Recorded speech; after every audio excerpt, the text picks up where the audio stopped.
뮤지엄 산은 강원도 원주 오크밸리 골프장 가운데 있습니다. 1997년 한술문화재단이 설립한 종이박물관을 시작으로 2013년 청조갤러리인 미술관이 개관하면서 이루어진 종합박물관입니다. 2005년 건축가 안도 타다오가 이곳을 방문하고 도시의 번잡함으로부터 벗어난 아름다운 산과 자연으로 둘러싸인 아늑함이라는 인상을 받고 지금의 건축물을 설계하였다고 합니다.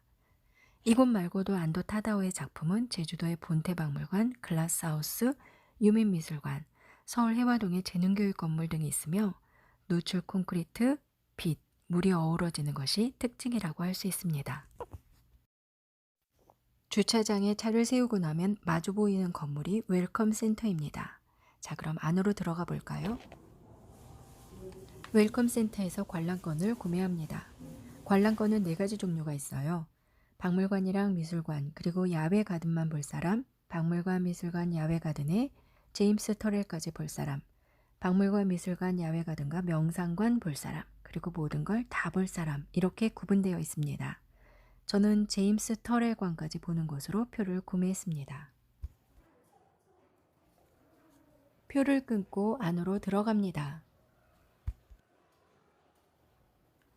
돌 벽이 보이시죠? 파주석이라고 하는 돌이라고 합니다. 웰컴 센터를 돌아서니 이렇게 뮤지엄 샵이 보이네요. 오른쪽으로 돌아 나가면 작은 마당이 보이고 이제 플라워 가든으로 들어가 보도록 하겠습니다. 넓은 정원에 엄청 큰 조형물이 있습니다.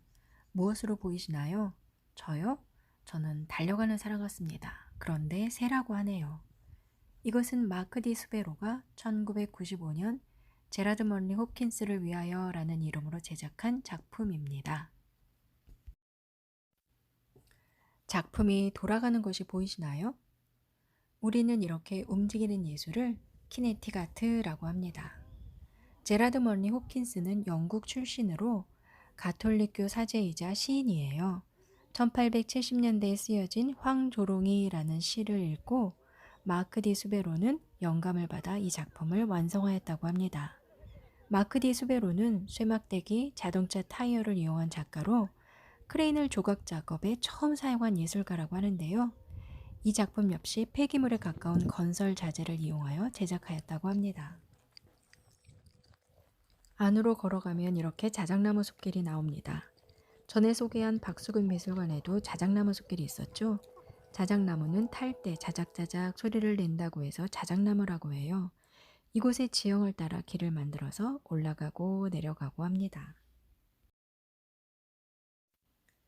이 자작나무 숲길을 지나면 뮤지엄 산의 시그니처 조형물이 조금씩 보입니다. 이곳이 워터가든이에요. 이 담을 돌아가면 바로 보입니다.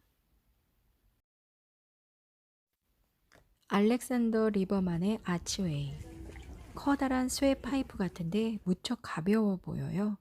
마치 플라스틱 빨대처럼 하늘을 향해 날아가고 있는 형상이라서 그럴까요? 이 조형물 건너편 건물이 박물관이자 미술관인데요. 박물관 본관과 이 조형물이 물 위에 가뿐하게 떠 있는 것 같아 보입니다. 사람들이 진짜 사진 많이 찍는 곳이라 건물 모습만 찍기가 쉽지 않습니다. 저는 전시를 다 보고 나올 때 찍었습니다. 알렉산더 리버만은 러시아 태생으로 1940년대 패션 잡지 보고에서 일했을 뿐 아니라 1950년대부터 뉴욕에서 그림과 사진을 전시하기도 했습니다. 또한 이렇게 철주조법을 공부하고 대형 작품을 제작하는데요. 세계 유명한 미술관에는 이러한 리버만의 작품이 하나씩은 있다고 합니다. 갑자기 궁금해졌는데요. 이 조형물은 어떻게 설치되었을까요? 과연 이 박물관 건립 때부터 이 조형물의 설치를 생각하고 세운 걸까요? 그렇다고 하네요. 그래서 이 조형물이 설치되고 나서 조금 좀 들어올 때 봤던 담이 세워졌다고 합니다. 이제 본 건물로 들어서니 입구에서 관람권 검사를 합니다. 저처럼 제임스 터렐까지 가시려면 이 관람권 꼭 가지고 있어야 합니다. 없어지면 못 들어갑니다. 안에는 헨리 무어와 자코메티의 작품도 있습니다. 입구에서 왼쪽으로 가면 종이박물관, 종이의 역사를 정리했습니다. 중경과 같이 만들어진 곳에 파피루스 나무도 있어요. 저도 파피루스 나무는 처음 봤습니다. 자라는 속도가 빠르고 요즘은 가정에서도 많이 기른다고 합니다. 이곳은 당연히 종이와 관련된 유물들이 있겠죠? 재미삼아 찬찬히 보시면 될 것 같습니다. 종이박물관 반대편은 이렇게 멋진 카페가 있어요. 날씨가 살짝 쌀쌀했지만 야외 데크로 나와서 커피를 마셨습니다. 어디를 어떻게 찍어도 너무 예쁩니다. 물 위에 산과 나무와 건축물이 그대로 비추고 있어요. 한참을 쉬다 이번에는 청조 갤러리 쪽으로 이동합니다. 2층에서 전시를 보고 1층으로 내려오면 백남준 관이 있어요. 이 작품의 이름은 커뮤니케이션 타워, 국립현대미술관과 다르게 작품이 작동 중입니다. 이곳에는 누구나 알 수 있는 유명 작가들의 작품들이 전시되어 있는데요. 뮤지엄사는 삼성그룹 창업주의 맞달인 한솔그룹 고문의 소장품을 중심으로 개관하였어요. 익회대, 박수근, 장욱진, 유영국, 김한계의 작품이 있습니다. 이 건물을 돌아 나가면 스톤 가든이 이어집니다. 세 번째 가든이죠. 지도로 보면 이곳입니다. 본관과 스톤 가든 사이에는 조지 시걸의 작품 두 벤치 위에 연인이 있습니다. 마돈나, 캠벨스프 깡통을 모티브로 작업을 했던 팝 아티스트 앤디 워홀과 같은 시대의 조각가 조지 시걸은 미국 뉴욕 출생으로 실물과 꼭 닮은 형상을 만들어 일상생활의 환경 안에 그대로 전시하였습니다. 순백의 석고상으로 일상의 일들을 작업했는데요.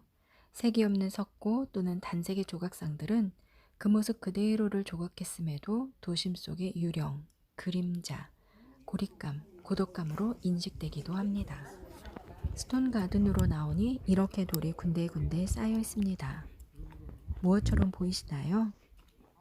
안도 타다오는 신라 고분을 모티브로 이렇게 작업을 했다고 합니다. 중간중간 역시 세계적으로 유명한 조각가들의 작품이 있습니다. 이 스톤 가든의 끝에 제임스 터렐관이 나옵니다.